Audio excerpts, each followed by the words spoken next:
ഇതൊരു നൊസ്റ്റാൾജിക് ആയിട്ടാണ്. ഇലയട എന്ന് പറയും. നമ്മുടെ നല്ല വാഴയിലയിൽ നമ്മുടെ അരിപ്പൊടിയും തേങ്ങയും ശർക്കരയും ഒക്കെ വെച്ചുണ്ടാക്കുന്ന ഒരു നൊസ്റ്റു ആയിട്ടാണ്.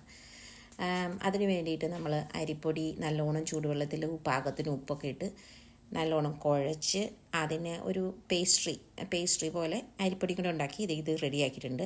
അടുത്ത സ്റ്റെപ്പ് എന്ന് പറയുമ്പോൾ ഇതിൻ്റെ അകത്ത് വയ്ക്കാനുള്ള സംഭവം ഉണ്ടാക്കില്ല. അതിന് ചിരകിയ തേങ്ങ, ശർക്കര, കുറച്ച് നമ്മുടെ ഏലക്കായ പൊടിച്ചത്, ഇതെല്ലാം കൂടി ഇട്ട് നല്ലോണം മിക്സ് ചെയ്തെടുക്കുക.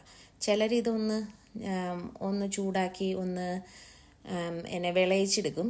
ഞാൻ അങ്ങനെയൊന്നും ചെയ്തിട്ടില്ല. അത്രയ്ക്ക് ആർഭാടമൊന്നും ഞാൻ ചെയ്തിട്ടില്ല.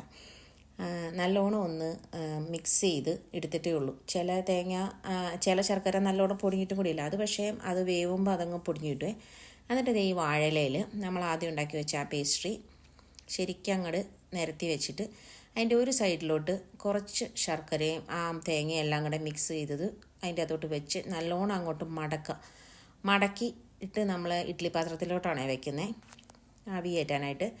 അപ്പോൾ അടിയിലത്തെ ഒരു തട്ടിൽ വെച്ചിട്ട് മുകളിൽ ഒരു തട്ടും കൂടി വെച്ചിട്ട് അതിൻ്റെ മുകളിലും ബാക്കിയിട്ട് വെച്ചിട്ട് ഞാൻ ആവിയിൽ പുഴുങ്ങിയെടുക്കുകയാണ്.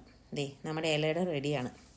ഒരു തൂഷനില, അതായത് നമ്മുടെ നാട്ടിലെ ഒരു തൂഷനിലയ്ക്ക് ഉണ്ടല്ലോ 89 പെൻസ് കൊടുത്ത് മേടിച്ചാൽ കേട്ടോ. പക്ഷേ 10 അട ഉണ്ടാക്കാൻ പറ്റി എനിക്ക്. അതുകൊണ്ട് കണ്ടോ, സൂപ്പർ ഇലയുടെയാണ്. എല്ലാവർക്കും ഇഷ്ടപ്പെടും കേട്ടോ.